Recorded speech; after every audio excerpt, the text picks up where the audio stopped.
So guys మనం ఇప్పుడైతే APJ Abdul Kalam గారి యొక్క సమాధి దగ్గర అయితే ఉన్నాము. సో ఇదే అనమాట చూడండి. సో ఈయనైతే జూలై 27, 2015 లో అయితే ఈయన మరణించడం జరిగింది. 84 ఏజ్ ఉన్నప్పుడైతే ఈయన సడన్ గా మేఘాలయ రాజధానిలో సిల్లాంగ్ అనే ఒక ఊర్లో అయితే ఈయన మీటింగ్ లో ఉన్నప్పుడు సడన్ గా అయితే గుండెపోటు హార్ట్ అటాక్ రావడం జరిగింది. సో అప్పుడు సడన్ గా ఆయన అయితే మరణించడం జరిగింది. ఆయన మరణించిన తర్వాత మన రామేశ్వరంలో ఇక్కడ ఆయనకైతే సమాధి అయితే ఏర్పాటు చేశారనమాట. సమాధి అయితే చూసేద్దాం రండి.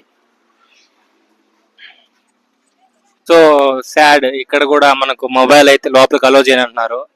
సో ఇంకా మొబైల్ బయట పెట్టేసి మనం లోపలికి అయితే వెళ్ళడం జరుగుతుంది. సో మీకు బయట ఎలా ఉందో చూపిస్తాను, మొత్తం వ్యూ చూడండి ఒకసారి.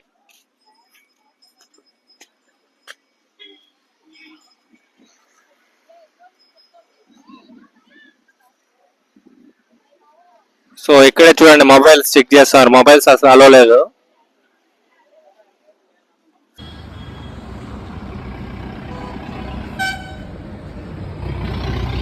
సో గాయస్ ఇప్పుడే మనం అయితే ఏపీజే అబ్దుల్ కలాం గారి సమాధి అయితే చూసే వచ్చాము. 2 కళ్ళు సరిపోలేదు నాకైతే చూడడానికి. సో నేను చెప్పడం కాదు, మీరు ఫోన్ లో చూడడం కాదు, రియల్ గా చూడండి.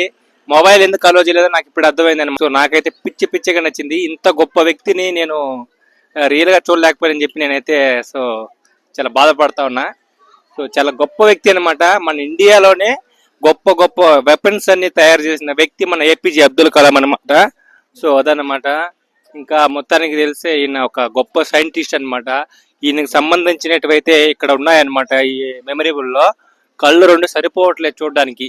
సో చెప్పింది గుర్తుంది కదా, డైరెక్ట్ గా ఫోన్ లో చూడడం కన్నా డైరెక్ట్ గా చూడడం చాలా అదృష్టం ఉండాలా. సో వచ్చినప్పుడు ఖచ్చితంగా విజిట్ చేయండి. చాలా బాగుంది, ఎక్సలెంట్ నిజంగా చెప్పండి. ఓకే మరి బాయ్.